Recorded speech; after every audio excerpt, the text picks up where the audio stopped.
sanatarada xildhibaanada wasiirada dhammaan gabdhaheena qiimaha leh aad ayaan ugu faraxsanahay runtii shir haween oo qiimo leh oo si hanweyn loo soo abaabulay ku saabsan qoondada haweenka iyo sidii meesha la taagan yahay looga sii dhaqaaqi lahaa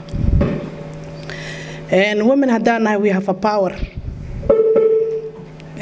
ilaahayna hana garadsiiyo baawarka aan leenahay madaxweynaha hooyaa dhashay gabar uu qabaa kulligeena waxaana hooyooyin mas'uuliyiina dalka u danqanaya naxariis leh wadamada horumarka marana ama adduunka la jaan qaaday dumara u horeey horta ragga waa inay gartaan gabdhuhu inay voice-koodu uu aad u adag yahay ilaahay subxaanahu wa ta'aala awood siiyay fadlilay naxariis iyo karaamana uu ilaahay ugu daray raggeena inay fahmaan runtii gabadha qiimaha ay leedahay waa rajaynaynaa inay fahmaan mas'uuliyiin aan nahay ummada mas'uuliyiin ka nahay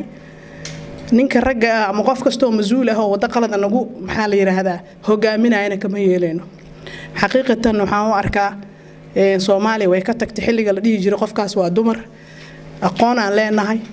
baawar aan leenahay cilmi aan leenahay garasho aan leenahay waxaan rabnaa adduunka inaan la jaan qaadno 30 sano ayaan adduunka ka dambeynaa